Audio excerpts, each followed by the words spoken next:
चलिए, so welcome students, this is C S Suraj Bora और मैं आप लोगों के साथ JIGL का जो आज पेपर हुआ है हमारा, तो उसका एनालिसिस करूँगा। सो हम लोग चलते हैं आज के पेपर की तरफ और देखते हैं कि किस तरह के क्वेश्चंस पुटअप किए ICSI ने। In spite of knowing this fact कि कोविड था, तो पेपर कोई बहुत ऐसा नहीं बोलूँगा मैं कि बहुत ईजी आया। It was a good paper और आई थिंक इतना हम एक्सपेक्ट करते हैं ICSI से, बट आई वॉज एक्सपेक्टिंग कि बिकॉज थोड़ा सा कोविड का एरा चल रहा है तो शायद थोड़ा सा और सिंपल होता, but okay, it's fair enough. इतना पेपर होना भी चाहिए एक प्रोफेशनल लेवल पे। मेरी एक्सपेक्टेशन इस बार के पेपर को लेकर थोड़ी सी लो थी कि हाँ थोड़ा इजी होगा, बट ऐसा हुआ नहीं। नॉर्मल कोर्स में जो ICSI ने अपना स्टैंडर्ड मेंटेन करके रखा है वो इस बार भी रखा है। जो ICSI का स्टैंडर्ड है वो अभी भी मेंटेन करके रखा है। Yes, the first question is discuss the main features of statutory corporation under administrative law.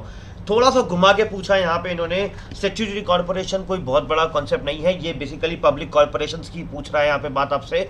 LIC होता है, SBI होता है, ONGC है, तो ये सब आपकी क्या है बेटा, स्टैट्यूटरी कॉर्पोरेशन के अंदर आते हैं, जो स्पेशल एक्ट के अंदर बने हुए हैं। इनका क्या फीचर्स देता है, तो सर एक स्पेशल स्टैच्यू के अंदर बने होते हैं। बाकी जो कॉर्पोरेशन के फीचर्स होते हैं वो सारे के सारे जो आप कंपनी एक्ट में पढ़ते हैं वाले यहाँ पे भी लगते हैं। सेपरेट लीगल एंटिटी होती है इसके अंदर बेटा, स्पेशल एक्ट के अंदर बने हुए होते हैं। चूंकि ये स्टैट्यूटरी कॉर्पोरेशन को पब्लिक कॉर्पोरेशन भी कहते हैं, तो इनकी पब्लिक के प्रति अकाउंटेबिलिटी भी रहती है और इनमें जनरली कैपिटल जो है वो गवर्नमेंट लगाती है। तो ये that's a very simple question, ठीक है, that's a very simple question, ठीक है।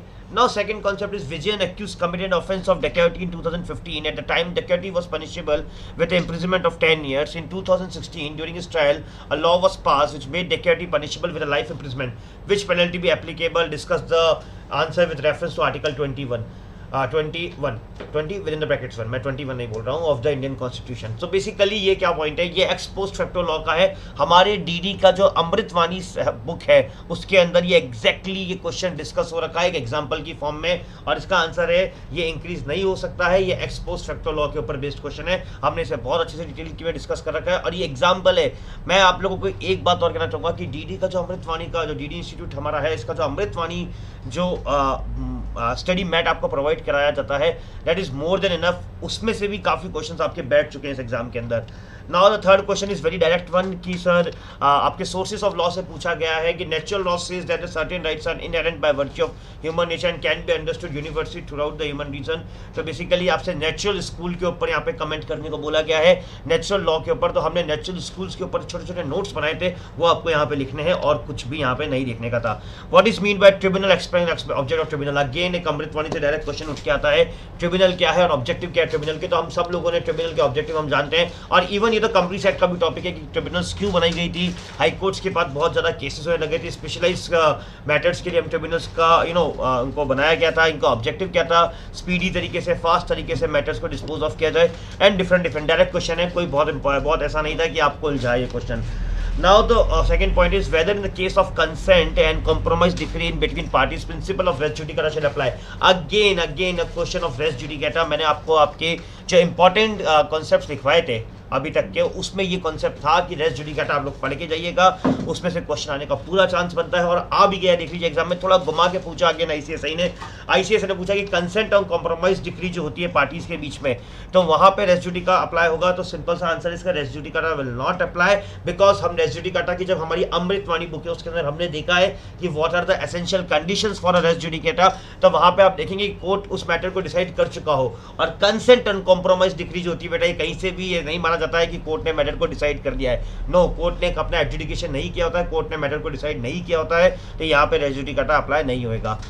अगला क्वेश्चन अगेन जो मैंने आपको थोड़े दिन पहले रिवीजन लेक्चर्स के लिए एक वो इंपॉर्टेंट आपकी, मैं जब मैराथन में आया था तब भी मैंने पॉइंट डिस्कस किया था, और अभी जो मैंने JIGL से पहले इंपॉर्टेंट क्वेश्चंस बताए थे आपको, उसमें ये कॉन्सेप्ट था to constitute a tort there must be wrongful and act and legal damages. तो ये बिल्कुल हमारा अमृतवाणी से डायरेक्ट क्वेश्चन उठा हुआ है। वहां पे हम एक टॉर्ट का एसेंशियल कंडीशंस को देखते हैं, वहां पे दोनों कंडीशन सेटिस्फाइड होनी जरूरी होती है, और इसी से रिलेटेड आपके दो मैक्सिम्स थे, डैमनम सम इंजीरिया, इंजीरियस इन डैमनम। तो वो भी आप यहाँ पे अगर आपको आंसर की लेंथ बड़ी करनी तो वो भी लिख सकते हैं। Otherwise constitute a tort essential conditions आपका अमृतवाणी के अंदर बहुत क्लियरली एक्सप्लेन, आपको यही नोट करके आना था, यहाँ पे लिख के आना था। Receipt under the standard stamp act, तो रिसिट की डेफिनेशन स्टैम्प एक्ट ने दे रखी है, सो डायरेक्ट क्वेश्चन, कोई इतना दिमाग लगाने वाली जरूरत नहीं थी। Discuss the importance of illustration for interpretation of statutes. बेटा देखिए हम हम जब internal aids and external aids का टॉपिक पढ़ते हैं, ये भी मैंने आपको आपकी अमृतवाणी से पढ़ा रखा है, बड़े डिटेल में आता है कि इलस्ट्रेशन क्या होते हैं। देखिए मैंने आपको एग्जांपल भी दिया था वो टाइम पे, कॉन्ट्रैक्ट एक्ट के अंदर हर बेयर एक्ट के नीचे, जैसे अगर और बेयर एक्ट देखना चाहे सीपीसी सीआरपीसी, तो लॉ मेकर ने खुद से इलस्ट्रेशंस दे रखे हैं जो बहुत हेल्प करते हैं लॉ को इंटरप्रेट करने में हमारी, ठीक है ना। लॉ को थोड़ा इलोबरेट करके हमको समझाते हैं, एक इजी एग्जांपल कंडीशंस के अंदर, मतलब कंडीशंस फ्रेम करते हैं और एग्जांपल के अंदर पुट करते हैं और फिर हमसे समझाते हैं। तो ये भी एक इंटरनल एड ऑफ इंटरप्रिटेशन थी, तो ये हमें बहुत हेल्प करती है बेटा।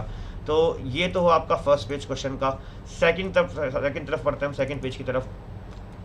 अगेन डायरेक्ट क्वेश्चन ऑफ अमृतवाणी, कोई मतलब ऐसा कुछ भी नहीं था, ये डायरेक्ट क्वेश्चन है अमृतवाणी का। Discuss the aim and objective of general clause act. तो मैंने उस तक ही बताया था to shorten the language of the act, ठीक है ना। यूनिफॉर्मिटी लाना, ये जीसीए का मेन ऑब्जेक्टिव था, ये हम देख चुके हैं, ठीक है। अगला क्वेश्चन आता है बेटा, the decision of a court allowing a suit which has been instituted after the period prescribed is not fit for want of jurisdiction. आपसे यहाँ पे क्लियरली सेक्शन 3 पूछा गया है, बार ऑफ लिमिटेशन। अगेन अमृतवाणी में आप जाके देख सकते हैं, सर बार ऑफ लिमिटेशन एक प्रिस्क्राइब पीरियड के बाद कोर्ट केस को एक्सेप्ट नहीं करती है, बट कुछ एक्सेप्शंस हैं, doctrine of sufficient cause, legal disability, आपको ये सब यहाँ पे लिखने थे बेटा। Sir discuss the important form of मैंसरी, direct question from Amritvani again. मैंसरी के क्या क्या फॉर्म्स होते हैं आपको मैंने बताया भी था, उस वक्त हमने बहुत इस पे जोक भी करेक्ट किए थे क्लास के अंदर। वही पॉइंट है, इंटेंशन, नेग्लिजेंस, रेकलेसनेस, ये तीनों पॉइंट थे आपके अमृतवाणी के अंदर क्लियरली मेंशन कर रखे हैं और इनको एक्सप्लेन भी कर रखा है अच्छे से। Explain the requisite of a warrant of arrest, again a question from CrPC and again it is from Amritvani again. मैं कह रहा हूं जिस बच्चे ने सिर्फ अमृतवाणी भी पढ़ ली और डीडी की हमारी, उससे भी उसका काम हो जाएगा। तो देख लीजिए 16 मार्क्स तो डायरेक्ट आपको दिख रहे हैं जो बुक से होते हैं, 16 और भी अराउंड अभी तक अगर आप देखेंगे तो 24 मार्क्स का पेपर तो आपका अमृतवाणी से बन गया है। वारंट ऑफ एसेट क्या होता है बेटा, अरेस्ट वारंट लेके आना पड़ता है पुलिस वाले को, वारंट केस, समन केस आप याद कीजिए सीआरपीसी में जाके। और कितना टाइम पीरियड, 24 आवर्स की एक लिमिट होती है जो हमने डिस्कस की थी मैजिस्ट्रेट के सामने पेश करने की, ठीक है। हमने उसमें आपको ध्यान हो तो क्लास में थोड़ा सा ये भी बताया था कि सर जनरली फ्राइडे को पुलिस वाले उठाते हैं, सैटरडे संडे को कोर्ट बंद होती है, तो वर्किंग 24 आवर्स वाला कॉन्सेप्ट हमने देखा भी था। Where when an opinion of any person is relevant to accept experts under the Indian Evidence Act। Again Amritvani sir, हमारे अमृतवाणी के अंदर बता रखा है रेलेवेंट एक्सपर्ट्स की, जो आपका इंडियन एविडेंस एक्ट है उसके अंदर बता रखा है कि एक्सपर्ट्स की ओपिनियन कब मैटर करती है। पर चूंकि इस क्वेश्चन को आपको ध्यान से देखना था, यहाँ पे एक्सेप्ट किया गया कि एक्सपर्ट के अलावा और कौन कौन हो सकते हैं। तो अगर आपको याद हो तो मैंने बताया था कि मेरी हैंड राइटिंग से सबसे ज्यादा फेमिलियर मेरे स्टूडेंट्स होंगे, तो students are now relevant, their opinion is relevant. फिर मैंने बताया पति पत्नी की लड़ाई वाला एग्जाम्पल ले रहा क्लास में, उनकी आसपास की रिलेशनशिप कैसे चल रही, तो आसपास के लोगों को ज्यादा अच्छा मालूम होता है। रिलीजियस मैटर में अगर जो इंसान उस रिलीजियस पर्टिकुलर डोमेन में अगर नॉलेज रखता है तो उसकी ओपिनियन मैटर करती है बेटा। तो अगेन डायरेक्ट क्वेश्चन, और मतलब ये क्वेश्चन भी आपका अमृतवाणी में अच्छे डिस्कस हो रहा है, बाकायदा हेडिंग बना रखी है आपकी बुक के अंदर। Explain the interim measures for protection of which a party during the arbitral proceeding may apply to arbiter under section 17(1) of the arbitration। तो अगेन 17(1) ये arbitration proceedings को लेके एक डायरेक्ट क्वेश्चन पूछा गया था आपसे कि interim measures क्या हो सकते हैं जब आपकी arbitral proceeding चल रही होती है। तो सर हम क्या हो सकते हैं, अगर आपका माइनर या अनसाउंड माइंड का बंदा अगर है मैटर के अंदर तो उसके लिए गार्जियन अपॉइंट कर सकते हैं, अमाउंट सिक्योर करवा सकते हैं सर, किसी गुड्स की कस्टडी के लिए कस्टडी ले सकते हैं, प्रोटेक्ट करके रख सकते हैं गुड्स को, इंजेक्शन लेके आ सकते हैं हम लोग। ये सब हमारा आर्बिट्रल प्रोसीडिंग्स के अंदर इंटरिम मेजर था। अगेन ये क्वेश्चन थोड़ा सा ज़्यादा टेक्निकल तो नहीं बोलूँगा, ये एक नॉन इतना इंपॉर्टेंट टॉपिक की उम्मीद से बनाया आईसीएसआई ने, तो हम इसमें कह सकते हैं कि ये नहीं था अमृतवाणी में, मैं क्लियरली बोलूँगा, और इसको थोड़ा सा घुमा के दिया है यहाँ पे। Who can present document for registration? Again market मैंने रिवीजन लेक्चर में मैराथन के अंदर सबके अंदर बोला कि ये क्वेश्चन के आने के चांसेस बहुत और आ गया। Who can present document for the registration? आपके अमृतवाणी के अंदर अगेन एक कॉलम बना हुआ, एक जो सेक्शन बना वहाँ पे 3 पॉइंट्स बने हुए हैं। कौन होता है बच्चों, एग्जीक्यूट होता है, क्लेमेंट होता है, रिप्रेजेंटेटिव होता है, इनका एजेंट होता है, वो आ सकता है, उसमें कोई इशू वाली बात नहीं है। Again right to information under the right of information act. अब आप ये क्वेश्चन थोड़ा सा उन्होंने घुमा के पूछा, अगर आप लोगों को याद हो, जो आप लोगों ने क्लास में जब आरटीआई स्टार्ट किया होगा, and definitely this portion is taken by the Raju sir, तो आपको याद होगा कि वहां पे सर ने आपको एक हिस्ट्री बताई होगी कि राइट टू इन्फॉर्मेशन एक्ट आया कहाँ से, आर्टिकल 21 से ही आया है, राइट टू नो से। क्योंकि आप कोई भी इन्फॉर्मेशन तब लेंगे, आपको क्या देखिए, राइट टू आर्टिकल 21 आपको फ्रीडम ऑफ एक्सप्रेशन स्पीच की बात करता है।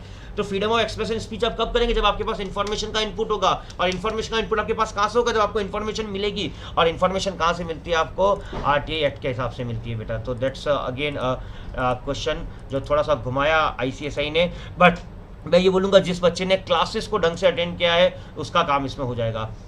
फिर एक अगेन थोड़ा सा सरप्राइजिंग क्वेश्चन यहाँ पे मिलता है, क्या प्रोसीजर है इलेक्ट्रॉनिक सिग्नेचर सर्टिफिकेट का। Definitely to be very honest ये कॉन्सेप्ट मैंने एक्सपेक्ट नहीं किया था कि यहाँ से कोई क्वेश्चन बन सकता है एग्जाम में। हमने इलेक्ट्रॉनिक सिग्नेचर सर्टिफिकेट सब डिस्कस किए थे, थोड़ा सा अलग सा क्वेश्चन बनाया, बट अगेन अगर आपने अपना कॉमन सेंस भी लगाया होगा, देखिए मैं ये मान के चलता हूँ कि आप प्रोफेशनल डिग्री कर रहे हैं तो आप में कॉमन सेंस तो है। एक सिंपल सी बात है, सर्टिफिकेट लेने की बात है। देखिए रजिस्ट्रेशन सर्टिफिकेट भी लेते हैं हम कंपनी सेट के अंदर, जीएसटी के अंदर भी, हर कहीं भी हमको कहीं ना कोई सर्टिफिकेट तो लेने का काम पड़ता है, तो सबके प्रोसीजर हमने कहीं ना कहीं किसी न किसी एक्ट में पढ़े होते हैं। अगर वो बेसिक माइंड में अगर आप लगाएं, मान लीजिए मैं कहता हूँ ये टॉपिक नहीं कवर होता है बहुत ज़्यादा, इसको स्किप कर देते हैं, पर अगर आप बेसिक दिमाग भी लगाएं तो सर सबसे पहले आपको क्या करना पड़ता है, कहीं भी सर्टिफिकेट लेना होगा तो आपको एक एप्लीकेशन लगानी पड़ेगी कि नहीं पड़ेगी गवर्नमेंट डिपार्टमेंट को, जो आपकी सर्टिफाइंग अथॉरिटी जो इलेक्ट्रॉनिक सिग्नेचर को सर्टिफाई करती है, वहाँ पे एक एप्लीकेशन लगाए।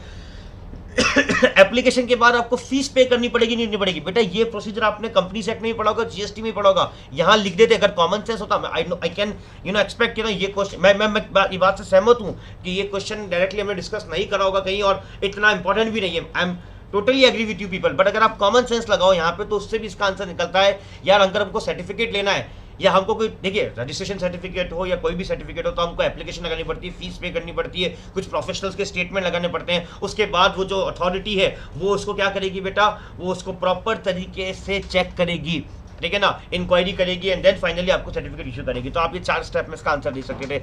Valid custom, again direct question from Amritvani. अगर आपको ध्यान हो तो मैंने बताया था इमेमोरियल, एंटिक्विटी मैंने मजाक भी किया था अगर आपको ध्यान हो, ठीक है ना, reasonableness, certainty, compulsory, consistency, peacefully enjoyment, ऐसा होना चाहिए आपका कोई भी custom.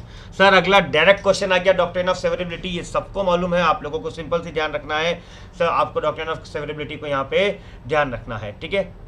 If the intention of the legislature is not clear, there are number of presumption explained and for ये इंटरप्रिटेशन ऑफ स्टेट्यूट से आया, कॉमन सेंस का क्वेश्चन है सर। अगर लॉ मेकर का इंटेंशन क्लियर नहीं है, इंटेंशन क्लियर नहीं है तो हम क्या प्रिजम्पशन मानते हैं सर, हमको यही मान के चलना है कि वर्ड्स जो है वो प्रिसाइसली यूज किए गए हैं, मैंस फ्री होगा। एक जनरल प्रिजम्पशन से लॉ को पढ़ने के जो आपको वहाँ पे लिखने थे, आप लिख सकते हैं yes it is not directly from Amritvani, ये आपके मॉड्यूल में एक जगह दे रखा है, वहां से उन्होंने क्वेश्चन उठाया है। ओके देखिए सब कुछ तो एक बुक से नहीं होगा, थोड़ा बहुत इधर उधर ICSI भी जाएगा, ठीक है ना। तो वर्ड्स आर यूज्ड प्रिसाइसली, मैंस फ्री होना चाहिए, ये मानना पड़ेगा कि एक मैंने आपको कॉन्सेप्ट बताया था इनडायरेक्ट तरीके से कि हम कभी भी लॉ को पढ़ते हुए ये नहीं बोलेंगे ओहो इसमें तो लॉ मेकर की मिस्टेक है और हम हाथ पे हाथ रख के बैठ जाएंगे, no it is not allowed. थोड़ा हमने इस क्लास को, इस टॉपिक को क्लास में एक जगह नहीं पर अलग अलग पार्ट में डिस्कस कर रखा था, अगर क्लासेस याद हो तो हम इसको भी सॉल्व कर सकते थे। स्टेट गवर्नमेंट आर एग्जेम्प्टेड, अगर एक्सप्रेसली बोल नहीं रखा हो तो ये एक जनरल असम्पशंस होते हैं बेटा। Elaborate the offence related to computer and computer matters, बेटा कंप्यूटर रिलेटेड ऑफेंस के लिए अगेन आपके अमृतवाणी में एक बॉक्स बना हुआ है, वहां पे ले रखा है कंप्यूटर रिलेटेड ऑफेंसेस क्या होता है, कंप्यूटर रिलेटेड ऑफेंस होते क्या है, उनमें पेनल्टीज क्या है, और जैसे identity of threat, violation of privacy, cyber terrorism, ये सब उसके अंदर दे रखे हैं, तो आप वहां से भी इसको ले सकते हैं। अगला, under the Indian constitution parliament is empower to make law, yes बिल्कुल पार्लियामेंट मैटर बनाती है, ये हम सबको मालूम है। हमारा फेडरल और यूनिटरी की जो लड़ाई चल रही है हम सब लोगों को मालूम है, और कॉन्स्टिट्यूशन के पास पावर, आपके सेंट्रल गवर्नमेंट के पास पावर होती है स्टेट लिस्ट में मैटर्स पे लॉ बनाने की। इमरजेंसी मैटर्स होते हैं, ऐसी सिचुएशन होती है तो बिल्कुल बनाता है ये, सेंटर भी लॉ बना सकता है आपके स्टेट के मैटर्स के ऊपर। Next, administrative law is the by product of ever increasing function of the government, बिल्कुल सर ये भी एक ऐसा क्वेश्चन है जो डायरेक्टली नहीं डिस्कस हुआ था हमारी क्लास से, बट जब मैं एडमिनिस्ट्रेटिव लॉ की आपको एक बेस बना के दे रहा था, दिस क्वेश्चन टेक्निकल वन, ये हमने डिस्कस किया है पर अलग तरीके से किया है थोड़ा। मैंने क्या कहा था, एडमिनिस्ट्रेटिव लॉ की थीम समझना बहुत जरूरी होती है, और ये उस थीम से ही क्वेश्चन पकड़ा उन्होंने कि सर अब एडमिनिस्ट्रेटर्स का फंक्शन सिर्फ पॉलिसीज बनाने तक नहीं रह गया है, ठीक है ना, इंटरनल पॉलिसी एक्सटर्नल पॉलिसी बनाने तक नहीं रह गया है, उनको वेलफेयर स्टेट की तरफ बढ़ना पड़ेगा, आम जनता का वेलफेयर देखना पड़ेगा। नाउ एडमिनिस्ट्रेटर्स के पास बहुत ज्यादा पावर आ गई है, ठीक है ना, they are not only the executive, उनके पास लॉ मेकिंग की पावर भी है, उनके पास जुडिशरी की पावर भी है। तो थोड़ा सा यहाँ पे आपको एलोबरेट करके लिखना था, I can you know understand, ये कोई डायरेक्ट क्वेश्चन नहीं है, थोड़ा सा घुमा के पूछा है। Next question is the managing clerk वाला। बच्चों अपनी नोटबुक खोल के देख लीजिए, मैंने एक क्वेश्चन केस स्टडी आपको पूरी सॉल्व कराई है, the managing clerk of solicitors वाला। मैंने मेरी लॉ फर्म का भी एग्जांपल दिया था आपको, हमने क्वेश्चन बहुत अच्छे से सॉल्व करा है केस स्टडी वाला, ये मास्टर सर्वेंट की रिलेशनशिप का टॉट में से क्वेश्चन उठा के दिया है, यहाँ पे वो लाइबल रहेगा, मास्टर विल हेल्ड लाइबल बेटा, ठीक है ना, ये भी हमने क्वेश्चन करा है और पूरा क्लियर तरीके से इस क्वेश्चन को किया है। देखिए 4 मार्क्स तो क्लास के प्रैक्टिकल से ही हो गए आपके।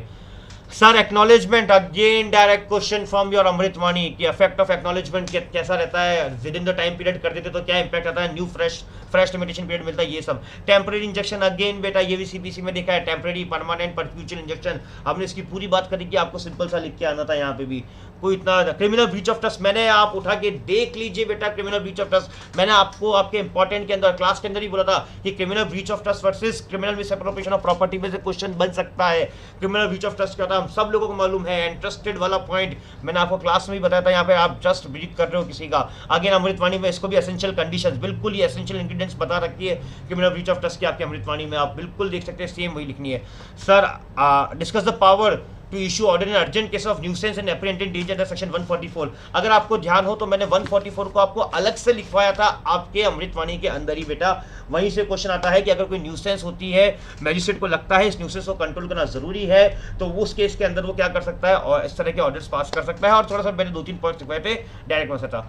Extra judicial confession was made before a witness who was a close relative of the accuse. क्या ये चलेगा सर? ये बिल्कुल प्रॉपर कन्फेशन है। इसके ऊपर एक केस था बेटा, राम खिलाड़ी वाला एक केस था, अगर आपको ध्यान हो। ये extra judicial confession close relative के सामने, ये मैंने एक एग्जांपल के तौर पे आप लोगों को डिस्कस किया था। तो ये भी मतलब ऐसा मैं नहीं बोलूंगा कि डायरेक्टली हमने क्लास में हमको याद रहा हो ये पॉइंट, मैं मान सकता हूँ इस पॉइंट पे भी कि आप लोगों को पॉइंट याद ना आया हो, बट ये मॉड्यूल का एक केस है जहां इसको उठा के यहाँ पे आप लोगों को दे दिया गया है। ये प्रॉपर कन्फेशन रहेगा, इसमें कोई इशू नहीं है। अगर आपको केस भी ध्यान नहीं हो तो was a close relative of the accused and the testimony of said witness was reliable. ये testimony of the said witness is reliable and truthful, ये हम डिस्कस कर चुके थे पॉइंट। तो अगर आपको इतना भी ध्यान रहता, भले आपको केस लॉ का नाम याद नहीं है, बट फिर भी आप इस आंसर को अटेम्प्ट, इस क्वेश्चन को अटेम्प्ट कर सकते थे। And what are the ways in which arbitral proceedings is terminated. Sir arbitration की प्रोसीडिंग कब टर्मिनेट हो जाती है सर? सबसे पहली बात अगर आर्बिट्रल अवॉर्ड ही आ जाए, सबसे खत्म बात। सर क्लेमेंट वो विड्रॉ कर ले अपने केस को। तीसरा सर पार्टी एग्री हो जाए टर्मिनेशन के लिए। तो ये सारे केसेस होते हैं जब आर्बिट्रेशन एंड कंसिलिएशन के अंदर खत्म कर सकते हैं, टर्मिनेट कर सकते हैं अपनी प्रोसीडिंग्स को। So that's all about your JIGL paper, and I think it's it's a good paper, and this kind of paper I must expect from ICSI, but what I was expecting कि थोड़ा सा level अपना कम करेगा ICSI, but no way, कहीं compromise नहीं है quality से।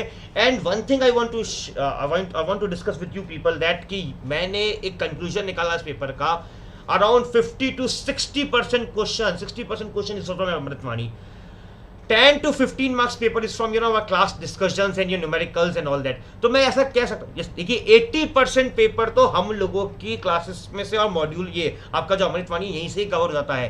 5 to 10% word from common sense बेटा, कॉमन सेंस है। हाँ 10% मैं कह सकता हूँ, मतलब 4-4-8 क्वेश्चन मैं ऐसे मान सकता हूँ कि जो आपने डायरेक्टली नहीं देखे होंगे।